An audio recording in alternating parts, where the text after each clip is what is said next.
online security starts with a click. NordVPN encrypts your internet traffic and hides your IP and virtual location. NordVPN helps protect you against bandwidth throttling from internet providers, where ISPs slow down your internet to get you to upgrade. NordVPN allows you to switch your country's IP address to access Netflix, Disney+, YouTube Premium, etc. in other countries for cheaper prices. NordVPN offers unparalleled browsing security and protection from hacking of personal data.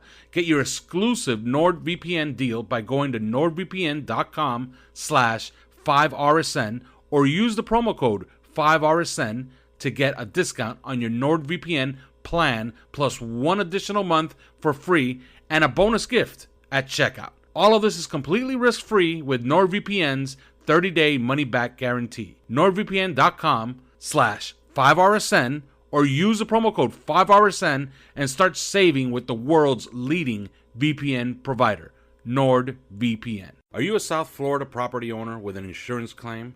Are you dealing with water, mold, or fire damage? Looking for a reputable, fully licensed, insured, and certified contractor? Water Cleanup of Florida is here for you 24 hours a day. When a disaster strikes in your home or business, you need specialized, fast, and reliable services. Water Cleanup of Florida understands the impact and stress an unexpected disaster may cause. With over 62 years of combined experience, Michael, Robert, and Eric and their team is prepared to handle any size disaster. The guys are born and raised in South Florida, so changing the narrative on the way contractors conduct business in South Florida is extremely important to them. Their objective is to make cleanup and insurance claim process painless and hassle-free. Water Cleanup of Florida is also a licensed building contractor, so they provide the A to Z service, one-stop shopping that busy homeowners and business owners require. There's no need to bring in other contractors. They will handle it all for you. Call or text them anytime at 561-408-7835 for immediate assistance. The number again, 561-408-7835. Water Cleanup of Florida. This show is brought to you by Prize Picks. Prize Picks is a revolutionary new daily fantasy game whereby you pick 2, 3, or 4 players to go over or under their fantasy point projections, and if you're correct, you win. Pick 2 or more players from the same sport or league, or go cross leagues for your parlay. Use the promo code 5, that's FIVE, 5, and receive a 100% instant deposit match up to $100. But first, sign up at prizepicks.com to start winning today. Welcome to 3 Yards Per Carry, a podcast covering the Miami Dolphins and the NFL. Now, here's your hosts, Chris, Alf, and Simon. And we're on, and welcome to another edition of 3 Yards Per Carry. I'm Alfredo Artiaga. Simon Clancy is here. Chris Kaufman is here. This is some type of record, because this is like 2 weeks in a row now. Everybody is here. You're making us sound like total slackers. Well, yeah, it's the off season. Are you saying if the shoe fits? Yeah, it's the off season. I am a total slacker, mate. Okay, well that's fair. As always, we are brought to you by Manscaped. Use promo code 5RSN, get 20% off your entire order. All right, a trade was made. I don't know if you guys heard about this. Russell Wilson is headed to the Denver Broncos. Now, it depends on who you talk to. If you talk to Dolphin fans, it's the end of the world, and we're not going to the playoffs anytime this decade at least. But I don't know. I guess we could start there, and then we'll talk about the trade, but I think this is actually a good thing. That AFC West is now a complete bloodbath. And now the battle for third and fourth essentially puts them out of the playoffs, in my opinion. Simon, how do you read the injection of Russell Wilson into the AFC? I think it's difficult for Dolphins fans, actually. I don't agree with you. I think, it's a bloodbath, but it's still, the playoffs is still the playoffs. And, teams with good records go to the playoffs and teams that don't. Denver are now, they're going to be one of the shorter price teams to win the division, to go all the way. They're a team that's built, to go deep into the playoffs now. They've got a Hall of Fame quarterback. They've got a good running game. They've got good receivers. Obviously there's a tight end situation without Noah Fant. The defense is strong at all three levels. They added a really good corner in Pat Surtain. They've got arguably the best safety in the NFL in Justin Simmons, a good kicking game. So yeah, I mean, I think they're a really good team, and it's it's going to be difficult. Bradley Chubb is asking for a new contract, right? Like that's going to be the next expensive guy for them, right? Or did I just make that up? You probably didn't make it up, but I mean, was he probably still got 2 years? I could have swore he was up and bitching about his contract like right now, but let me go check. That doesn't mean anything. I mean, he's on the last year of his contract, and okay, there it is. The last year, and this is the 5th year option year, so it's like the $14 million year. I mean, nobody, these players, they want their extensions yesterday, so it's not surprising. And this would be a great time to do it, and I think the Denver Broncos would have the leverage of that 5th year already at $14 million to, as a basis for the conversation. So how do you read this, Chris, as far as the competition in the AFC, Russell Wilson and Denver? Well, on the one hand, it's like, God, do we have to get every good quarterback in the AFC? And on the other hand, I'm inclined to tell even myself to quit your bitching because, Big Ben got fat and he's retiring. And Deshaun Watson is going to jail. And well, I don't know if that's really true, but and Tom Brady left. So, there's been a little bit of a changing of guard in the AFC. And so it's like, it is what it is. I don't like seeing Russell Wilson in the conference, but it's not, it shouldn't be something that just really kills everybody or makes everybody in a depressed state for sure. I think, aside from, the Chargers, let's take the Chargers as for instance, and then we're talking about AFC West. I mean, we know how good Justin Herbert has been playing. But at the same time, they didn't make the playoffs this year. And they've yet to make the playoffs really. And, they barely produced a winning season this year. And that's before having to deal with what's his name now in the division, Russell Wilson in the division. So are the Chargers supplanting people? Who knows? We'll see. And we'll see if Tennessee can keep it up. It's just the way it goes. I mean, we've got Josh Allen to contend with. That's what we should primarily be worried about. That's it. Yeah, that's our white whale. It's Josh Allen, and it's bad enough because he destroys us even when absolutely. He sucks. Yeah, absolutely. And then he can't get past Mahomes. Yeah, the way I read this is pretty simple. I think they just replaced the Raiders. Raiders were in the playoffs last year, and I think one team is ready for a precipitous drop, and it's probably going to be the Raiders. They just fired their coach. They hired McDaniels, and then they fired Mike Mayock. So there might be a little bit of a reset there. Who knows if they even put Derek Carr up for sale, which it might make sense. I think that, they're just going to replace the Raiders and we're back to square one on that in that division. But I do think that some more losses are coming. Think of it. Think of this. The Kansas City Chiefs haven't lost to the Denver Broncos in 6 years? Maybe there's a loss coming now. So I don't know. I think it evens out the playing field a little bit, and I think it really downgrades the Raiders. But very briefly, I think we could touch on this. Seattle's completely incompetent, right, Simon? Right. This is pretty bad management, and I don't know why Pete Carroll is even sticking around for this, because they're just replacing the 2 picks that they threw away for a linebacker masquerading as a strong safety. And they had to trade their Hall of Fame quarterback at 30. What is he, 32 or 33 right now? Which means he has at least a good 5 seasons left. And this is bad, isn't it? I don't think it's a great trade. It's difficult to shit on Pete Carroll and John Schneider completely, given what they've done and the roster that they built.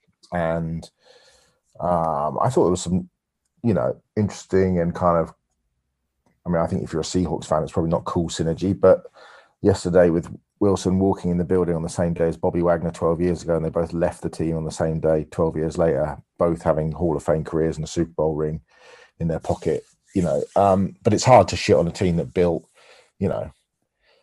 what they did with that defense, Earl Thomas, Cam Chancellor, Maxwell, all those great players, Wagner, Wright, etc., etc. I don't like the trade particularly. I wouldn't be happy if I was. I wouldn't be happy anyway if I was a Seahawks fan losing my quarterback. It was clear he wasn't happy though, and at some point the rubber's got to meet the road on those sorts of things.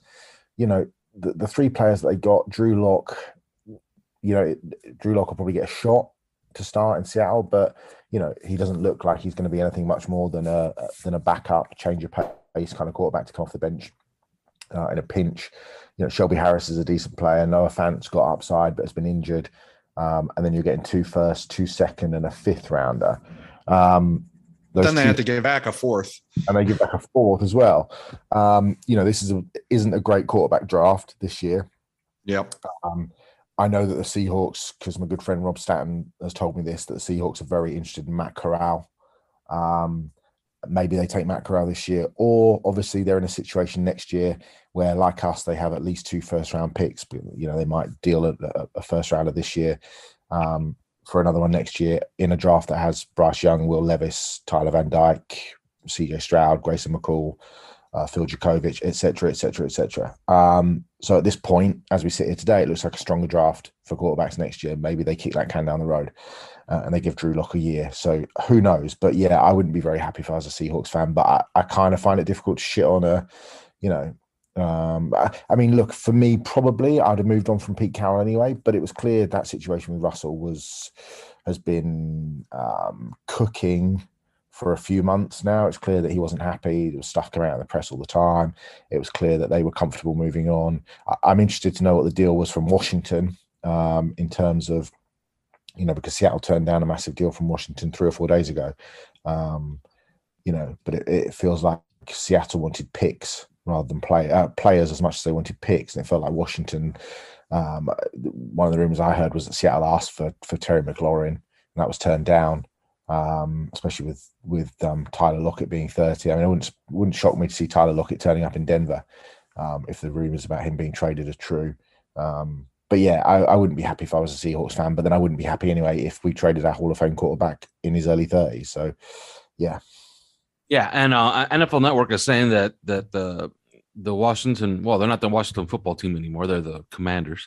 The Commanders, I can't get used to that, offered pretty much the same deal, maybe a little bit better, but Seattle decided against it because they didn't want to trade Russell inside the conference, which kind of makes sense. Like you don't want him hunting you for the next 5 years in the same conference, beating you consistently year in and year out. So that makes a little sense. But yeah, I don't Jamal Adams, that pick, man. If I'm right, one of those Jamal Adams picks, isn't that number 3 this year? Going to the Jets. Is that right? Could be. That's just awful. That's just like, can you imagine that? Well, Houston did something similar with us. It's 4, but yeah. Number 4? Ooh. Oh, well, actually, wait. So the one that they gave up for Jamal Adams, that's actually number 10. Okay. Yeah, that's not the 4 pick. The 4 pick that the Jets have is their natural pick because they suck so bad.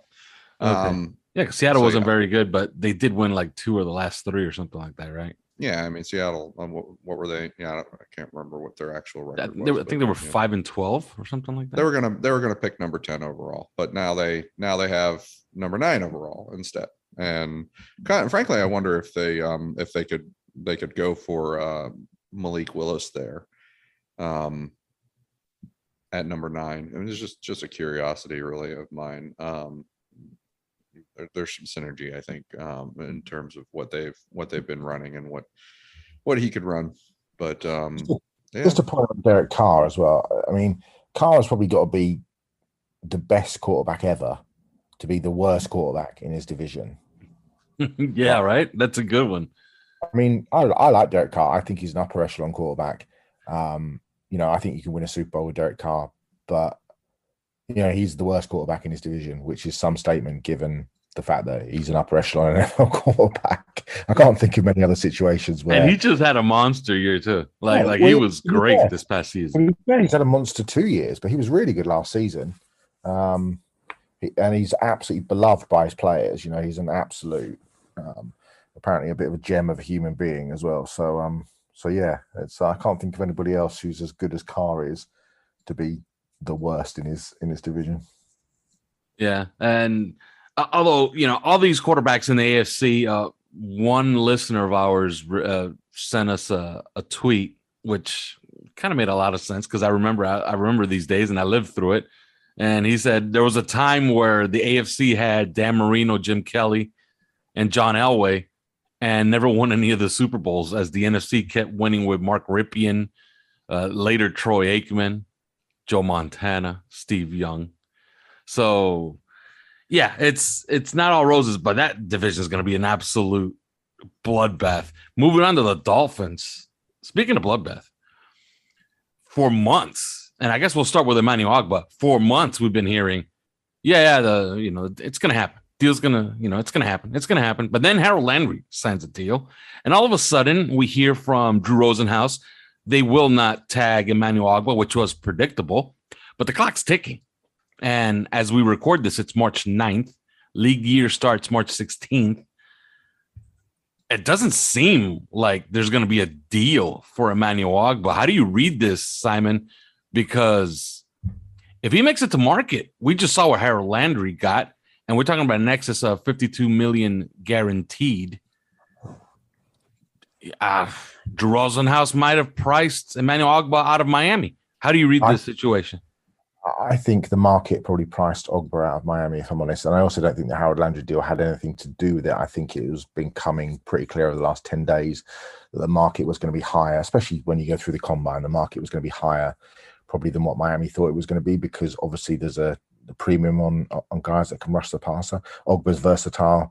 He's not the quickest twitch. He's not the bendiest. He's got a little bit of stiffness in his ankles when he gets to the top of the arc. But he's a good player. He's a good, solid player. He can play run well. He can play across multiple fronts. He gets his hands up and knocks balls down. Seems like a good guy. But I think it's becoming clear, and it certainly became clear down the stretch, that Jalen Phillips is probably going to be the premier pass rusher. And I don't necessarily believe it's a system that needs two big-time edge rushers for it to be successful, because you're getting so much pressure from elsewhere. You're getting pressure from the secondary, whether that's Holland, whether that's Jones, whether that's Eric Reed, whether that's the nickel corner, Nick Needham coming on blitzes, Coleman, whether that's Baker.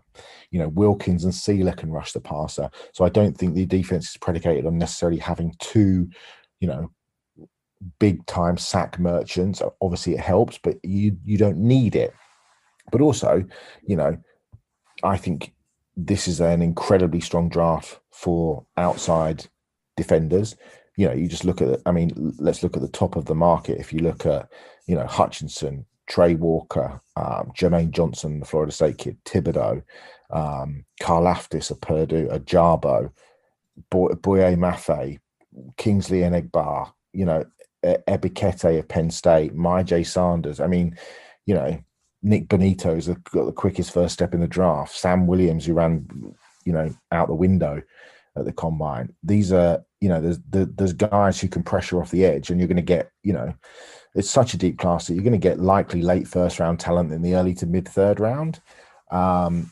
So I'm not too worried about it, but I think he was priced out of the market by the market, essentially. And it feels to me over the last 72 hours that I don't know what you think, Chris, but it feels to me like the Emmanuel Ogbah money might be being parlayed potentially into the JC Jackson money, which obviously then brings a discussion about Byron Jones and whether or not they try and, move Byron. I think I'm right in saying that he only has a year of guaranteed money left on his contract. So the number looks big, but actually it's only a year of guaranteed money. I think if Miami cut him, it's like a £12 million.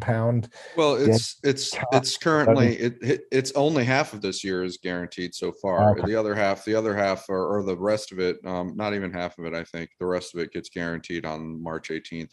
I believe. So if they do something before then. But it's interesting that you talk about, because I'm not saying that Ogbah gets coverage sacks, but certainly great coverage helps. But when you can have two ball hawk corners, if you bring in JC Jackson and Xavier Howard, they are the two guys over the last 3 seasons that have more interceptions than anybody. And you tie them together, you're looking at 40 plus picks, 45 picks over the last 3 seasons with the two of them put together. I'll do the sums before the end of the show.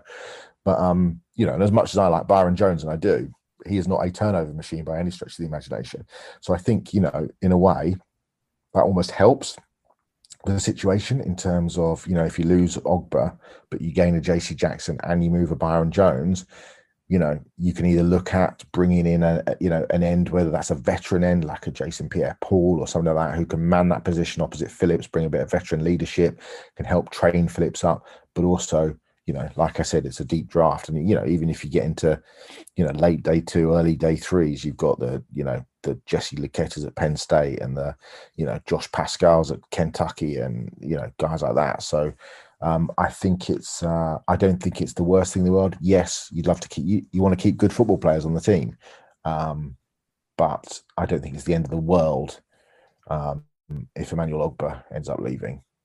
Yeah, some of the numbers that I had heard was somewhere around 15 mil a year average and 35 guaranteed. I don't think that gets it done. If we're putting any stock into what we're hearing out there, I guess Drew has him convinced, and Drew is probably right. Drew Rosenhaus is a fabulous agent. Like, he knows what the hell he's doing.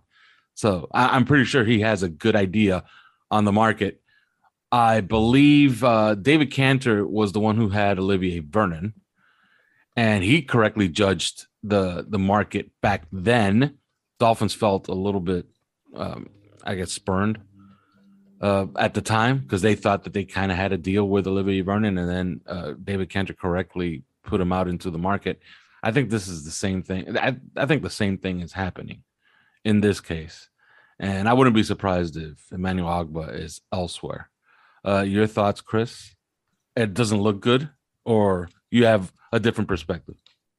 No, I don't think. I think it doesn't look good for his being back, and I think the Dolphins are confident about it. And I think the point that Simon hit is really about the draft, about the fact that you could argue something like anywhere between 15 and 15 and maybe up to 20 of the top 100 talents in the draft are going to be edge players.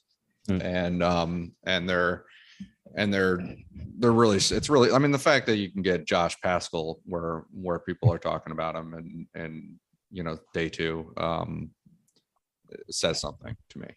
And that just to bring out one example. So yeah, it's a combination of things. You've got a massive rise in the salary cap that has happened after last year. With the pandemic, there was a flatness in the salary cap growth. There's a massive rise this year, and and just as big of a rise, I believe, kind of forecasted next year. And so, there's going to be money flying out the door in free agency, and he's a free agent during a really good time to be a free agent. So I think that's what the Dolphins are looking at. That it's the timing that way. He's going to make a lot of money. He's going to make a lot of money out there, and yet they have internal options, having planned ahead and gotten Jalen Phillips. Gotten a little bit more encouraging stuff out of Andrew Van Ginkel as the year went on. And then they have guys like Zach Sealer who can play who can play defensive end. And so, we've talked about like Calais Campbell, for example.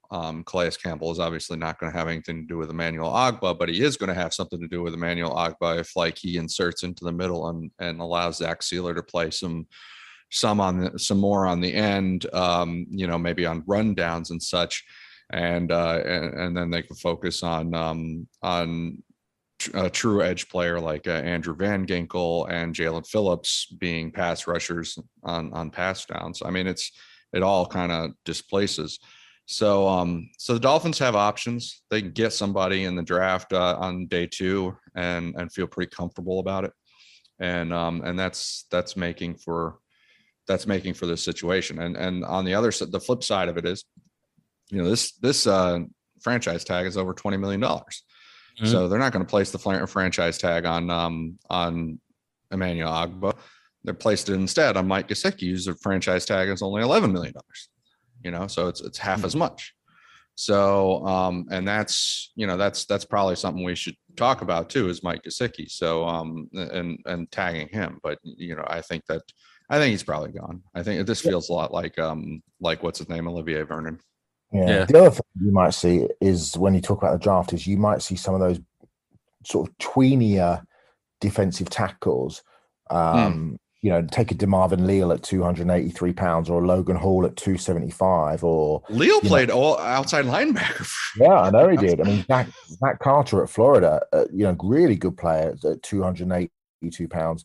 There's the kid at Rutgers, Efine Maijay, who's a really good player. It's 285 pounds. I mean, there's other guys, Demetrius Taylor at Appalachian State, 295 pounds. LeBrian Ray, if he's healthy, at Alabama, 283 pounds. This was the number 1 recruit in the nation when he came out. Yes, he's had injuries, but these are kind of guys that you think actually is 3 foot. The Dolphins front is very unusual, because it looks like we say we run a 3-4, we look like we run a 4. It's all mix and match, with mainly oftentimes 6 defensive backs for those guys who kind of are just drifting in and out of the game in terms of aren't really interested in the X's and O's. But these are, college DTs who could reduce outside to play run defensive end, when that you can get to the quarterback with Van Ginkel. You can get to the quarterback potentially with Vince Beagle if he's still on the roster. You can obviously do it with Jalen Phillips. You can obviously do it with Baker. There are a lot of really fast linebackers, inside linebackers in this draft. If you're going to move on from a Landon Roberts, who's a free agent, it looks like you do, all of a sudden, you're looking at, Christ, it's heat seekers at linebacker. Devin Lloyd, it's Nakobe Dean, it's Brandon Smith, it's Quay Walker, it's Channing Tindall, it's Chad Muma.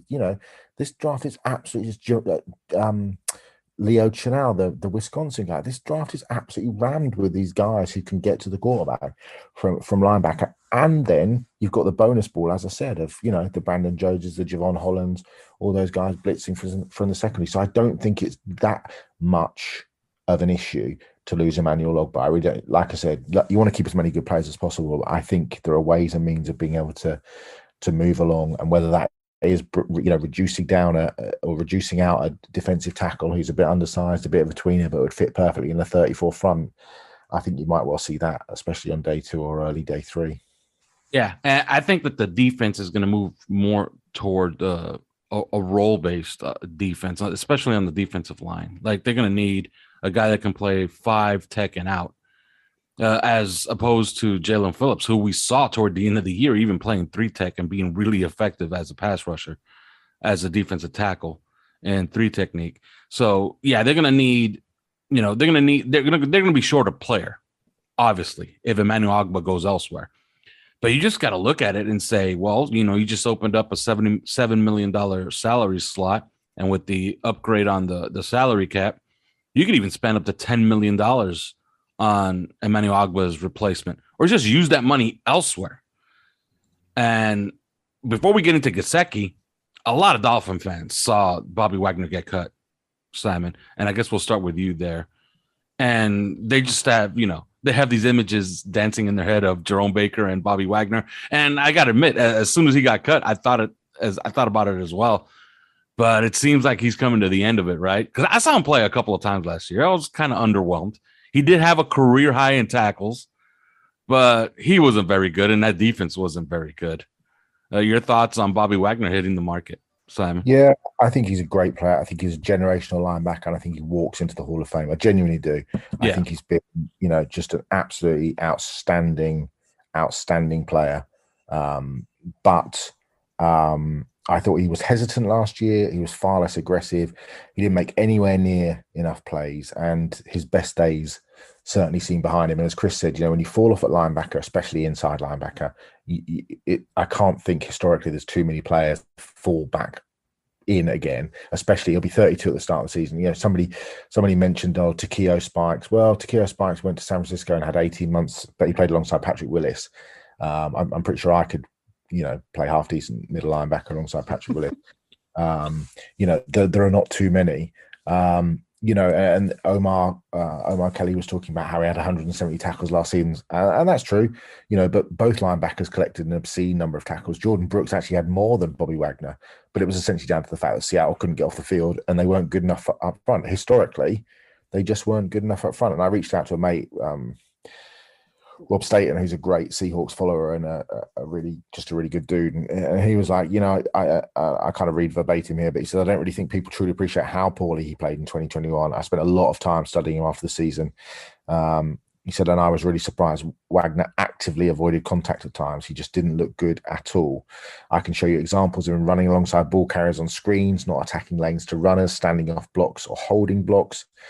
He said it was just very surprising given how quickly he fell away. Great player, truly great player, but I don't think it's one for Miami. Yeah, and I don't think he's going to be cheap either. I think he's going to get, you know, at least $10 million. If you just judging by what, you know, what these guys are getting out there. Von Miller is asking for a lot of money, and Von Miller is also of advanced stage, but probably a little bit more effective and at a more premium position. So he's not going to be cheap either. Like, so everybody's thinking, you get him for like $5-6 million. I don't think that's going to happen. I think Bobby Wagner could get something in somewhere around 22 for 2. And that's a lot of money, especially for this system to play middle linebacker alongside Jerome Baker. Mike Gesicki, and Chris, I don't know if you have a thought on Bobby Wagner. If not, let's just get into Mike Gesicki. No, I think Simon said it. When it goes for those linebackers, it goes. But the point that you raised even before that was, you know, if you think about the Emmanuel Ogbah and potentially replacing him, I mean, if you look at the free agent market, there's names out there. If you feel like you need like one more year of a guy, then there's some veterans out there. If you feel like you can uncover the next Emmanuel Ogbah, there's some guys like that out there too. They're not all getting, you know, that Harold Landry money, which I don't think I thought that was too much for him. But you know, there's even 3 guys just on the Colts that are all free agents and you know, all have their own positive points. And so I think, yeah, you can probably replace him even in free agency at a sort of a mid-level price. Yeah. Now, while for months, we've been hearing that they're kind of close. They're going to hash it out. They're going to, you know, put together a deal to keep Emmanuel Ogbah here. We've never heard anything on Mike Gesicki. And we kind of knew for weeks now that, yeah, we were likely headed toward a tag. Your thoughts on the tight end tag being placed on Mike Gesicki? First of all, do you think he'll file a grievance? And I don't know that he will. It's being tossed around out there, but I think it's interesting that it's being tossed around out there and like almost taken for a given that it's happening. And I don't know that that's actually true. Certainly he could, and certainly I think he and his agent might have expressed that sentiment before. Of course they would. The wide receiver franchise tag is worth $8 million more. And it costs nothing for them to pursue that and file a grievance. And I don't think it's going to bend anybody's noses the wrong way. This business is not personal. So I think that, yeah, certainly he could think about pursuing it, but he doesn't have much chance of winning it. And I think there's a really big framing issue that's going on over there because everybody's obsessed with, you know, he spends, you know, 85% of his time in the slot or out wide. But you know, when he's in the slot, he's in a tight end position. He's still close to the formation, running tight end routes. Any coach would look at that and say, yeah, he's a tight end. I think that if you look at the fact that over the last 4 years he's played, you know, nearly 600 snaps at an actual, you know, attached to the line tight end position, or as a fullback, you know, or as an offensive tackle, you know, in unbalanced situations. then and say, well, let's look at the other side of this, and you tell me any wide receiver whatsoever that comes even close to that. Like let's forget, oh, he's 80-85%, doing what some wide receivers do. Well, first off, that's not even really true. But second, let's look at the wide receivers out there and say, is there any wide receiver at all that does the things, lines up in the places that Mike Gesicki has been lining up for the last 4 years? And the answer is no. I mean, I'm gonna answer that for you. No, there's and it's not even close. It is not even close. So I think that he stands zero chance of winning that, almost zero chance of winning that grievance if he does file it. And I think the Dolphins have to know that. I mean, they probably wouldn't have franchised him to begin with if they thought he was going to file a grievance, because that just wastes everybody. If they thought he was going to win a grievance, I'm sorry, that just wastes everybody time. That wastes the Dolphins time, because the grievance isn't going to be all settled out for months, like till the summer. And in the meantime, say he does win the grievance, then the Dolphins will just rescind the tag, and you could say they'll be fine, but they'll have wasted a lot of time thinking that Mike Gesicki is here and, setting aside his salary cap space for that franchise tag, and they'll have wasted their time. He'll have wasted, Mike Gesicki himself will have wasted his own time, because he'll be hitting the market at a time when the money is dried up, and nobody's happy, really. So I think that the Dolphins probably know their leverage here, and they knew it before they tagged him. So I wouldn't be surprised if there is not actually a grievance filed. And the other thing is, I made this point, is I think we got a little bit too caught up in the whole blocking thing, and whether he fits this new offense because of blocking. Whereas, I think we should have spun it around a little bit more. Like, and I've done some things talking about, this offense likes to run wide zone to the weak side. And that means that, Gesicki's blocking might not be as important as people think. And, there's all kinds of, and Jacob Tammy and other Jordan Cameron, other examples of guys that have played in this offense that have been like Mike Gesicki. There's all that, but we have to twist it around and say, well, okay, but what would Mike McDaniel look at and say, I need that about Mike Gesicki? Like what would he look at positively and look at what he can do and say, I need that on my team, and this is why, and I think the thing that's sort of the perspective that we've been missing, because I think it does come down to Jalen Waddle, and the fact that Jalen Waddle can do, almost anything as a wide receiver, and line up in any position as a wide receiver. We knew he could take the top off the defense, and he could also take screens and jet sweeps and stuff like that from Alabama. We knew that at Alabama. But what we might not have known until after his rookie year, when he catches 100 balls, for only like 1,000 yards, is that he's also your possession guy and the guy that just gets open when you really need it, and that means that he can work the X position, which is a high usage position in this offense in particular.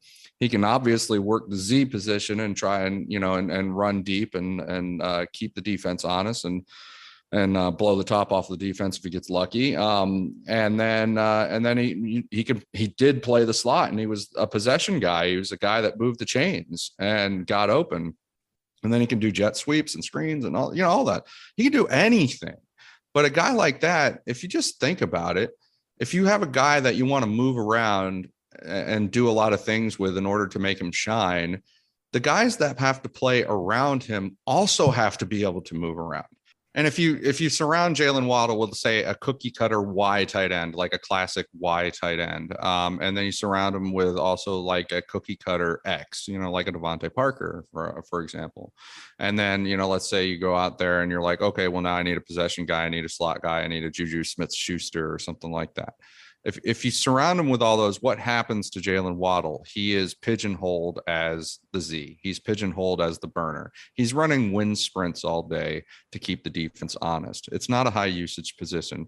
And so nobody is going to be happy. Everybody is going to feel like, well, why can't you find a way to get the ball to Jalen Waddle? And, it's a recipe for a lot of frustration. So I think that they're going to be looking to surround him with versatile players. And on that, No, you've got Mike Gesicki, who has played on the line, has played move tight end, rolling tight end, the F position. He's played obviously the slot, the Y position in the slot.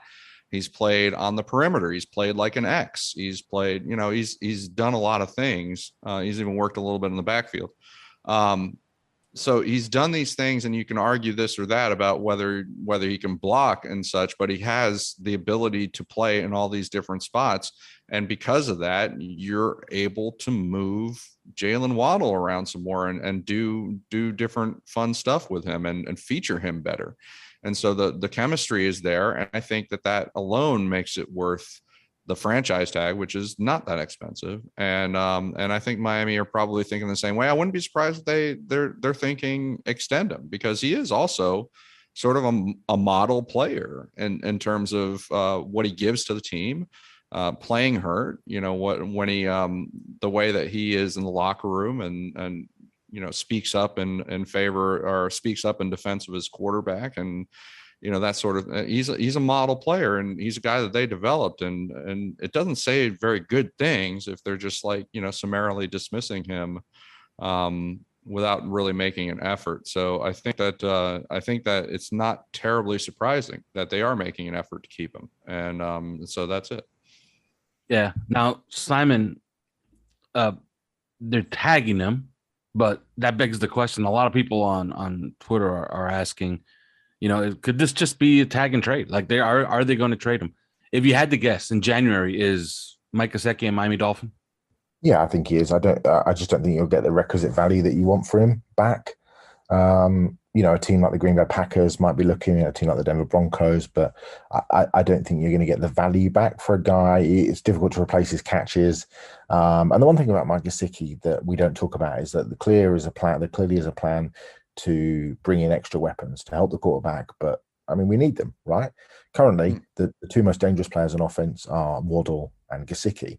The problem with Gesicki is that he doesn't get amazing separation. He's not really twitchy. He's a long strider. And he's not, he makes a lot of contested catches, and we talk about the one-handed grabs and stuff. Well, they're always in heavy coverage. You rarely see Mike Gesicki running wide open the same way that you see Travis Kelce, and that's not just schematically. The Dolphins aren't not trying to get him open the way that Kansas City get Travis Kelce open. It's just that's not Gesicki's game. But what you'll see is if they bring in extra players, you bring in a Traylon Burks, you bring in a Jameson Williams, you bring in a Juju Smith-Schuster, you bring in a better running back, etc., etc., etc. What you will see is that the guy, who might be the number 2 corner or the number 1 safety or the number 1 slot, who is covering Gesicki, now all of a sudden that player has to move outside because they're covering a better receiver or they're covering, a better slot. And then that means Gesicki is getting a worse player going up against him. So what you will see is a difference in his role, but you'll also see him playing against different types of players, which I think is going to be very interesting, because hopefully it will enable him to get open more easily and quicker than he currently does. Because I have an issue with the way that, he'll play big in a couple of games and then Mike Gesicki just disappears for 2 or 3 weeks. And then he reappears with a big catch and whatever. I think what you need from him now, and this is the level that he's at, you need that consistency week in, week out, where he's going to show up with 5 or 6, because he's not a guy that's going to open big holes in the running game. He's now got to open up the running game with his ability to stretch the field, to get open underneath the second level, all those sorts of things. So it'll be interesting to see how he develops, but certainly he's not going to be going up against the caliber of defensive back or linebacker that he's been going up against. So hopefully he'll get more catches.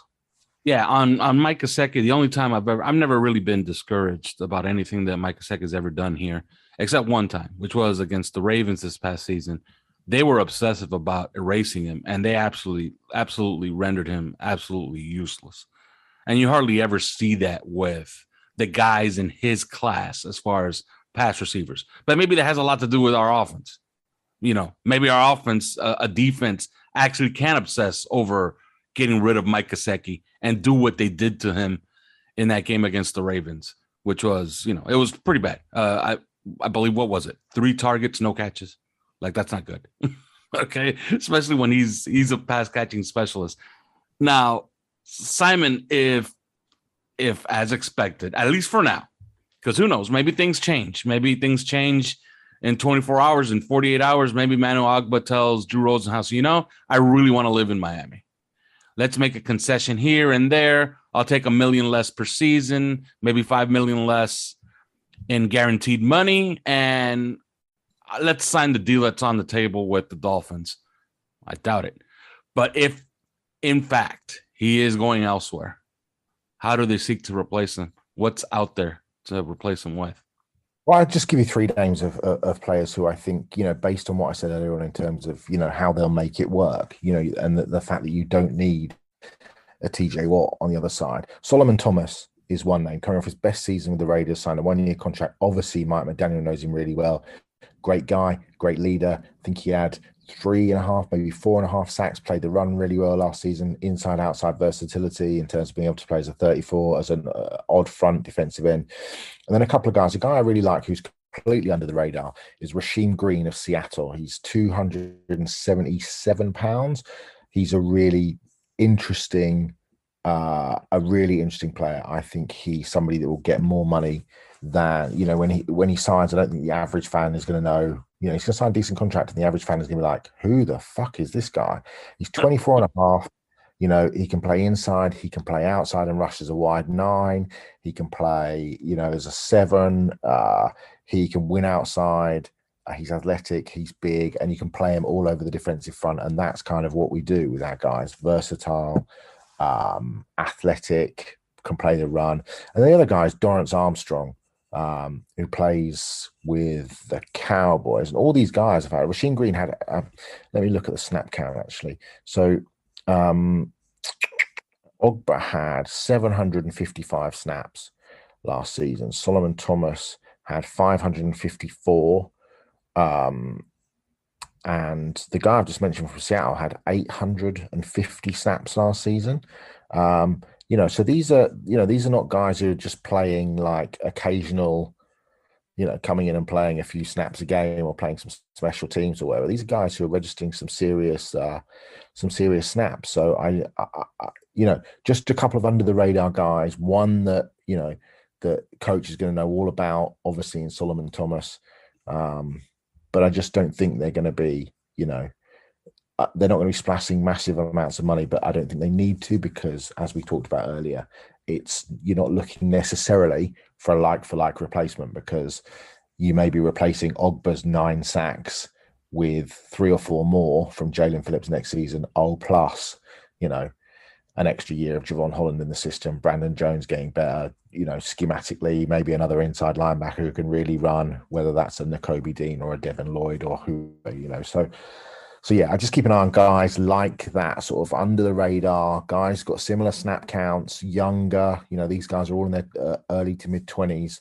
I think there's definitely players out there, and I just don't think you're going to be looking at like for like. And they'll end up signing. What will happen is they'll end up signing a guy who actually has got some talent and can come in and play 500, 600, 700 snaps and be solid.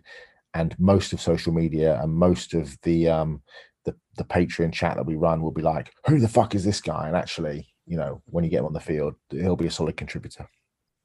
Yeah, and I'm looking at this this list of free agent. There's some big names in there too, like Jadeveon Clowney. Mario Addison is interesting, although he's 5,000 years old. So I don't know, and of course every Dolphin fan's gonna be like, just go out and get Chandler Jones. It look like a guy like William Golston at Tampa Bay. He's 30, 5.5 snaps last season, 507 snaps. Really solid rotational player. Well, I mean, he's more than a rotational player, really. But, just a good player who can come in and do a job. Is not going to, maybe not be quite as, quite as effective in terms of rushing the passer as Emmanuel Ogbah, but will certainly play a role in what they want to do. And look, Matt Burke, fucking hell. Josh Boyer. Josh Boyer is Matt Burke. Where did that come from?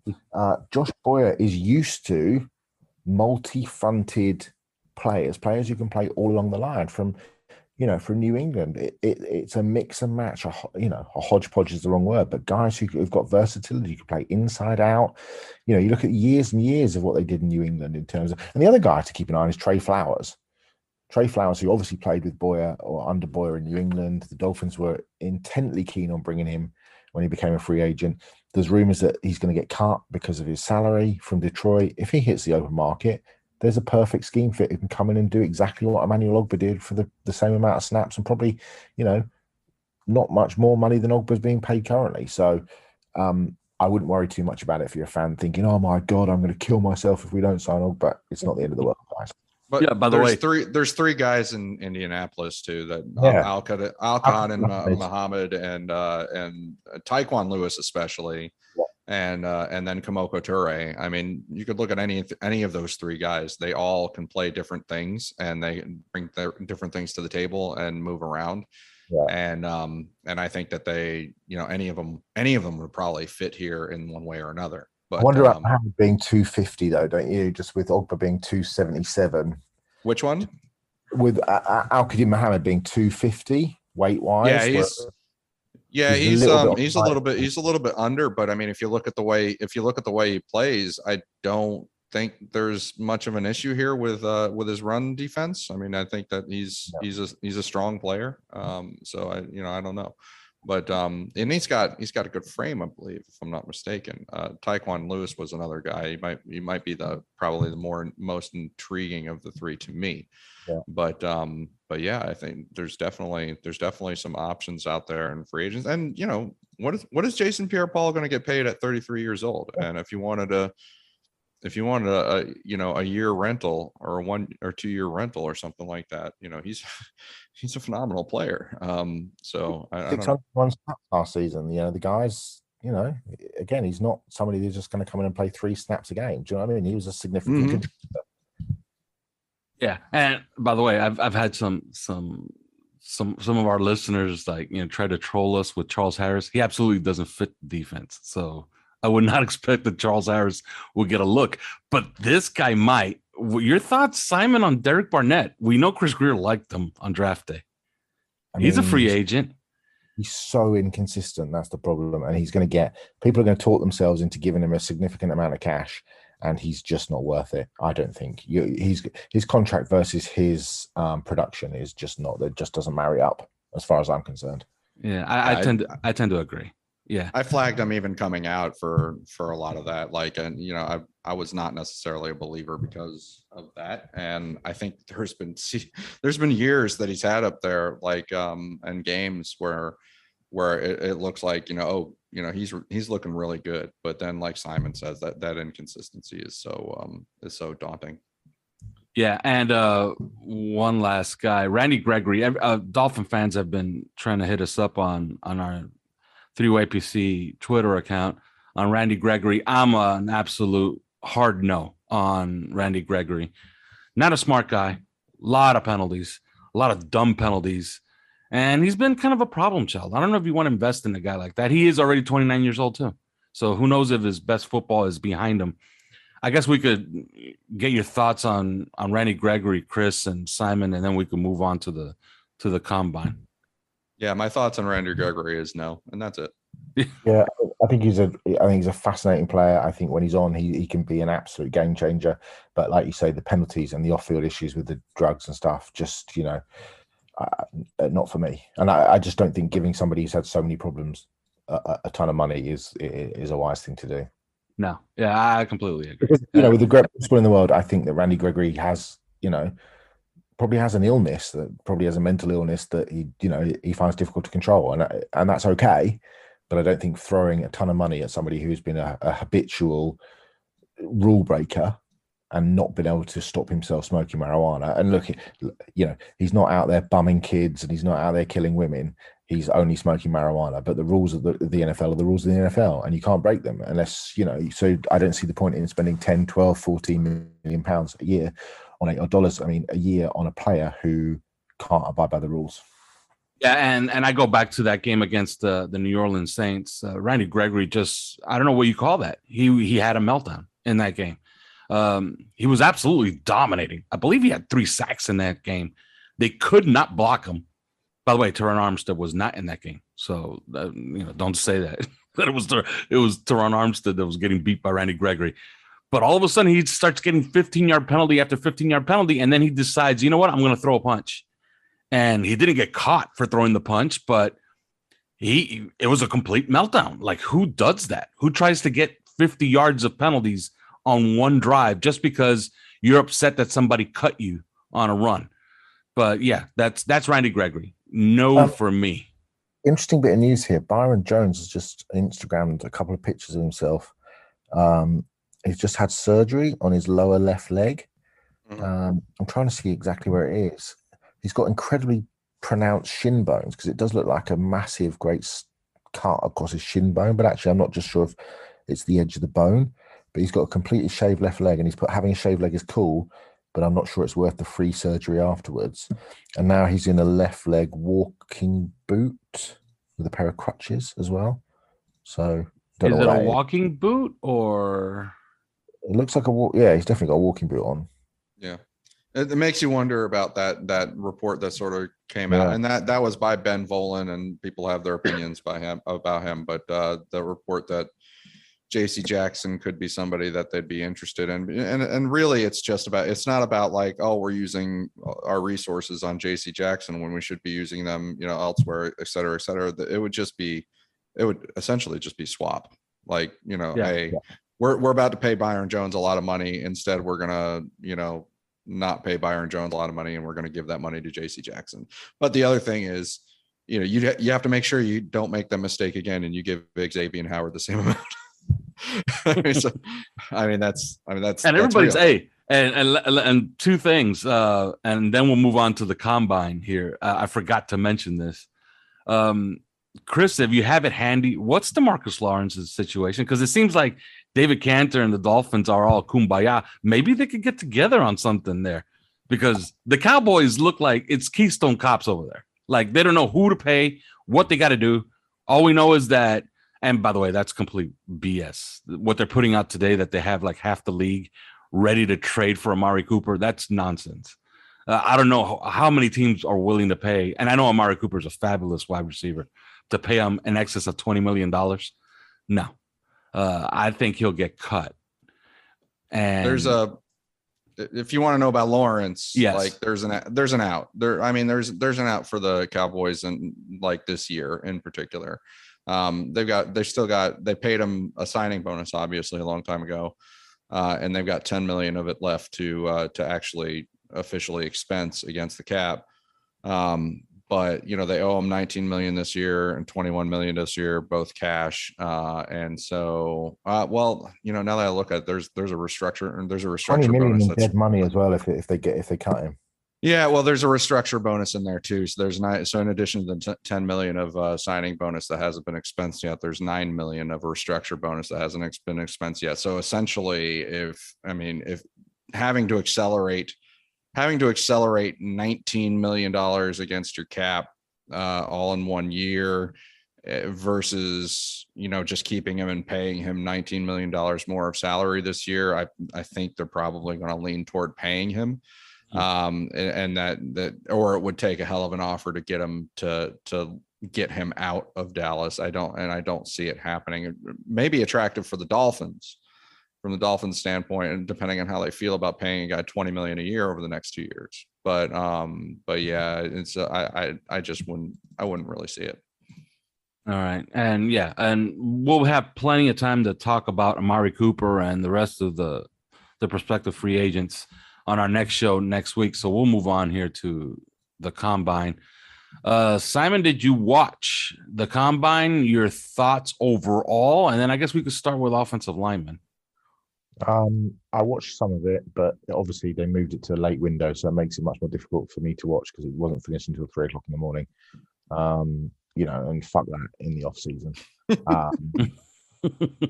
So it's bad enough in the regular season and in the off season. What I thought about the offensive line, offensive linemen, people extolling the virtues of offensive linemen running 40-yard dashes is about the least interesting thing. If I cut my toenails.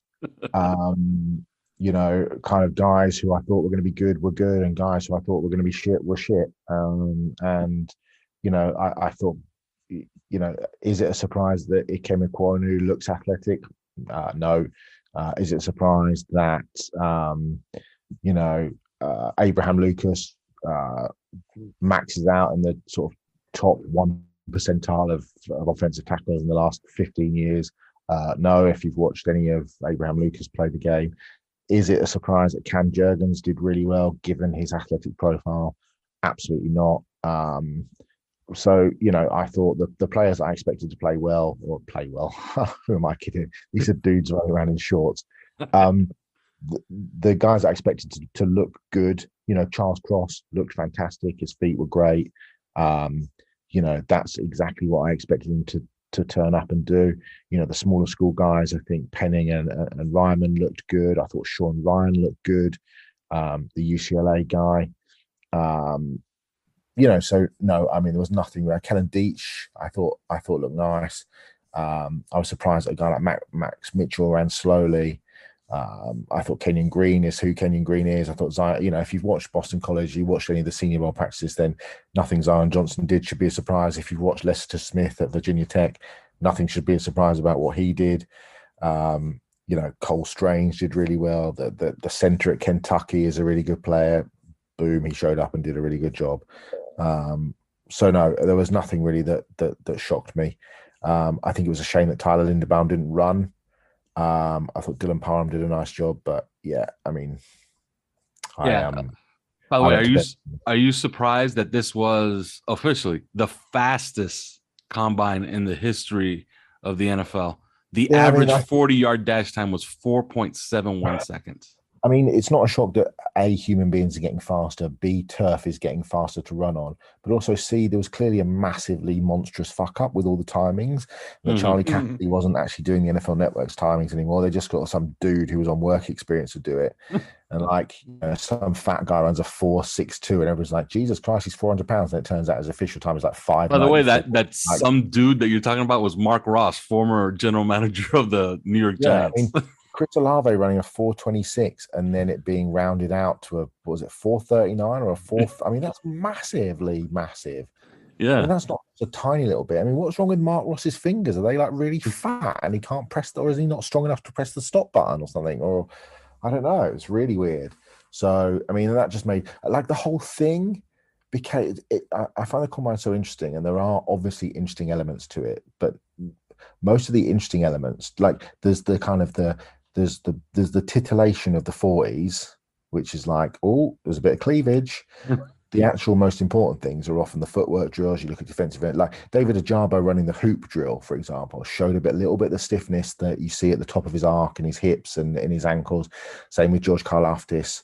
Other guys who are Boye Mafe looking really smooth, and so things like that I find are really interesting. What I thought was a problem is that the talk about moving the combine from Indianapolis is an absolute shit show. It should never move from Indianapolis, and it certainly should never move to Los Angeles, which is the most difficult city in the world to get across, probably apart from Kiev at the moment. And number two is that 2A is don't invite fans. It's stupid. 2B, do not play music. That is ridiculous. And 3, there is just a better way of making it a TV spectacle, because what's going to happen very soon is that general managers and coaches are going to get really fucked off with the fact that, there's music playing, they can't hear who's working out, and they're just not going to bother turning up. I mean, you see how few NFL head coaches were at the scouting at the Senior Bowl. It's going to be the same for the combine, because they'll just stay at home and get ready for free agency. They do not need to come to the combine, and then that just ruins it as a TV spectacle for the NFL Network, because they need to be able to talk about a player or talk about a team, and they'll be able to cut to the boxes, and there's Arthur Smith and there's Mike McDaniel and there's Kyle Shanahan and there's Bill Belichick and whatever. And if they don't turn up, then you no longer have a TV spectacle. So I think the NFL have got to be very careful about the combine. Yeah, I'm ready for the combine 2023 in Las Vegas. Yeah. I don't think it'll be anywhere other than Indianapolis for the next couple of years. Well, then they won't see me. You've been to Indianapolis, by the way, Simon? No, but it's a city I really want to go to. But also, it's a perfect city for the combine, because everywhere, the convention center and the stadium are connected by those skywalks to everybody's hotel. You don't have to go anywhere. You don't have to have a hire car. Los Angeles is, it's a great city, but fucking hell. It's like, for people that know this, to go from Calabasas on one side of LA to San Bernardino on the other side, which is essentially the sort of starting and finishing points of Los Angeles, if you live in England, is the same distance as it takes to go from Manchester to Birmingham, which takes an hour and a half to drive.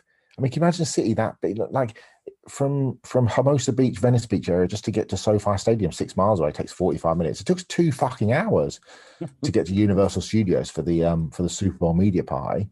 It's like, come on, guys, stop taking the piss. You know, can you imagine Bill Belichick sitting in 2 hours of traffic to get to SoFi Stadium? I mean, and he's certainly not staying in Inglewood. With greatest respect to people that live in Inglewood, that is not a place where NFL head coaches are going to stay for a week. So Indy is perfect, and everybody that goes there says Indy is perfect. So why the NFL will want to change it beyond cash is ridiculous. You know, Dallas is the other city people talk about. Dallas, another massive city. I mean, the fucking stadium's not even in Dallas; it's in Fort Worth.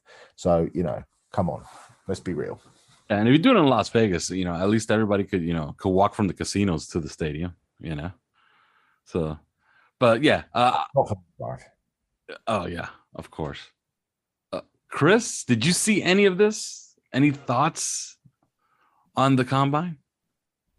I mean, I did see some of it. I mean, in particular, if we're talking about offensive linemen, I think that I've always made myself pretty clear that that I like for example, we can't get obsessed about Charles Cross, who I think is Simon would agree with me, I think is the best tackle in the draft.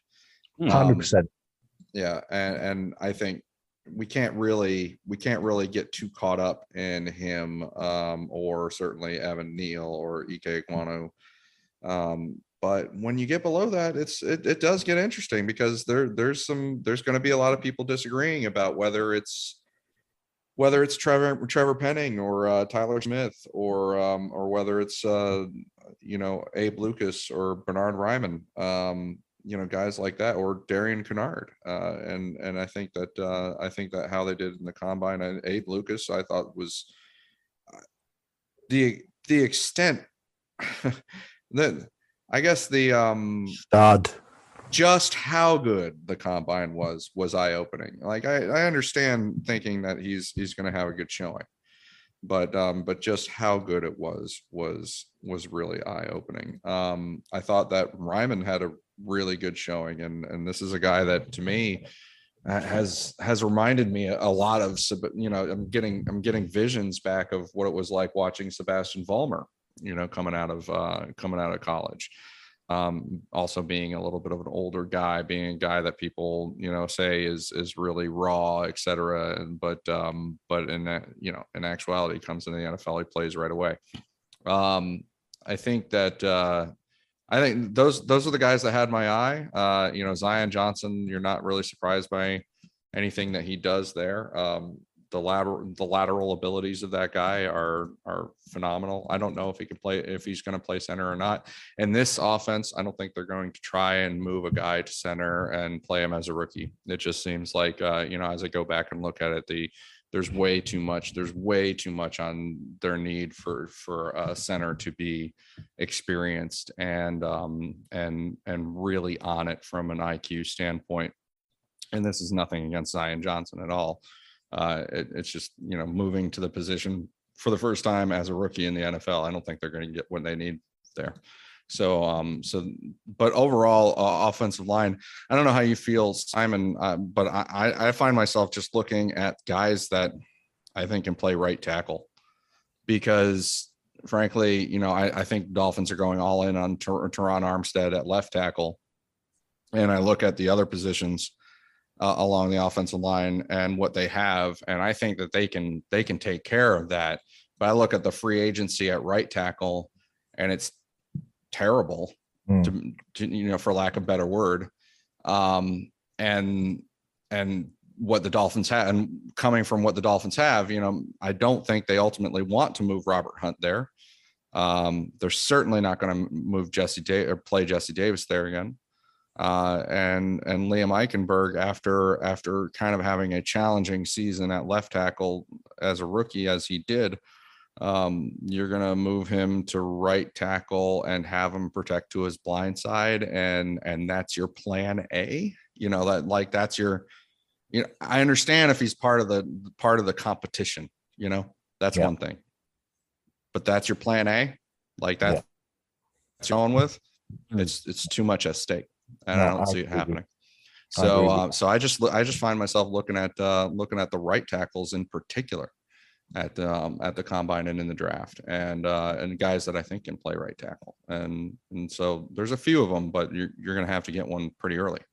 And to me, Abraham Lucas is a day one NFL ready right tackle. He's a 4-year starter. He's one of the safest picks in the draft. You only have to watch his film. You watch him against Thibodeau. You watch him against Drake Jackson. He is just such a good player. He's so big, but he produces and absorbs force really well. He moves really well. And people say, oh, well, that he played in that air raid offense, which puts linemen in wide splits, obviously greater distances for defenders to cover. So it makes it look like tackles are better. Well, that's true. He did. He absolutely did. But then Mike Leach departed to Mississippi State, and Nick Rolovich brought in an offense which uses much tighter splits, which gives its linemen far more opportunities to slip up and get beaten by tackles. And he absolutely stoned Kayvon Thibodeau, who everybody has been talking about as a top 5 pick, who I actually think might end up falling out the top 10 as it goes. But I mean, he's still a first round player. To me, Abe Lucas is an absolute day one NFL starter. He's just a monster. And he's my 4th rated overall tackle in the draft. I have him above Ryman and Penning just because of the way that certain teams would value right tackles systematically, quarterbacks, etc., etc. But I also just think he's that good. You look at the numbers. He ran a 4:30 short shuttle at Spark. He was his people aren't talking. People are talking about Jordan Davis, and quite rightly so. Trayvon Walker. Great. Troy Anderson, the Montana State linebacker, etc., etc. People are not talking about Abraham Lucas's workout nearly as much as they should do. An NFL scout messaged me whilst I was watching the combine, and I saw Lucas's workout and said, has there been a better right tackle blocking in space since Tyron Smith in university? And I couldn't think of one. And it's true. He is just a tremendous player. And if the Dolphins were to use the 29th pick on him, I would be absolutely jumping for joy. I mean, that he just answers the question right away, especially if they bring in Teron Armstead. They bring in Ryan Jensen, as it looks like they're possibly going to do. Rob Hunt at right guard. You take Abe Lucas and stick him out there at right tackle, and then you let the best man of whoever's left, Eichenberg, Austin Jackson, Kindley, whoever at left guard, in between Jensen and Armstead, and let's see where we go. Yeah.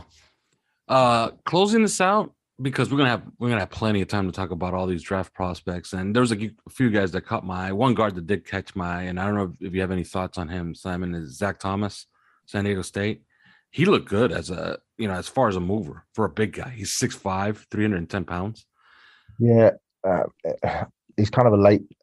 I've done a little bit of him, but not a lot of him. I mean, I like the top end of the guard class in terms of Green, Johnson, Lester Smith, who we talked about, Jamari Salyer, who played so well at left tackle for Georgia, the big kid at LSU, Ed Ingram, although there's some significant off the field issues. He got arrested for 2 counts of aggravated assault against a minor.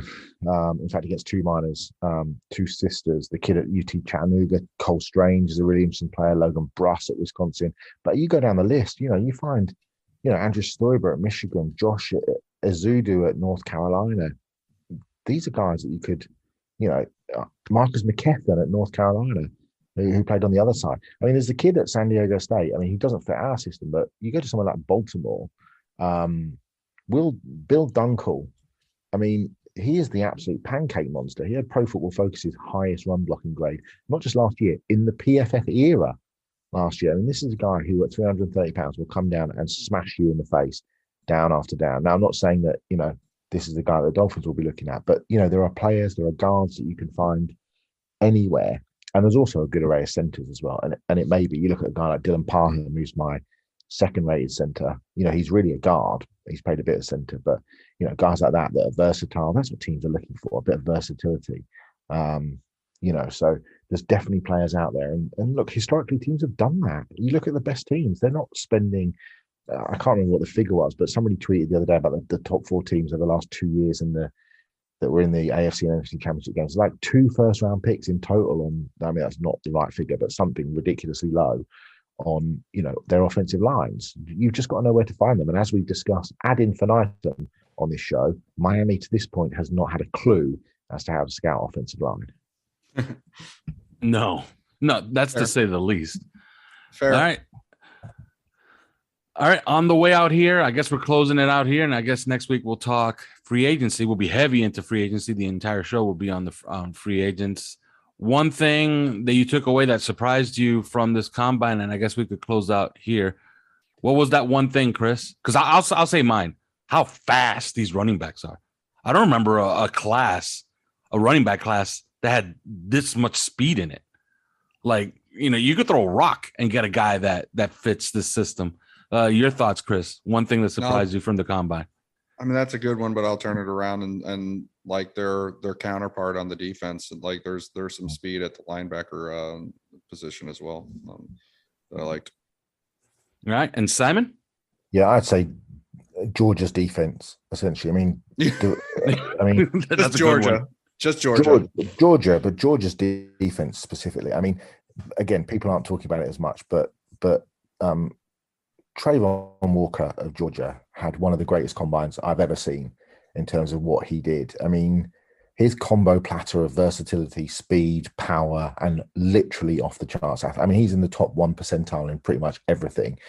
Was just astonishing. And it underlines how insane that defense is when you look at Jermaine Johnson of Florida State, who had to transfer from Georgia because he wasn't getting any playing time and will be a legitimate top 10 pick in this draft. I mean, he is a legitimate, he dominated the Senior Bowl practices. He was phenomenal at the combine. He'll be a top 10 pick, and he couldn't even get on the field. He had 4 starts in 2 years for Georgia. That's how good that defense. That was the takeaway. I mean, Tyndall, Derion Kendrick, Lewis Sine, the safety, Quay Walker, Devontae Wyatt, Jordan Day. I mean, these guys, it's ridiculous. Ridiculous. Yeah. All right. That's it. Next time we talk to you, we're going to be heavy into free agency. We'll be right on the eve of free agency the next time we talk to you. But till then. Thanks for listening to 3 Yards Per Carry.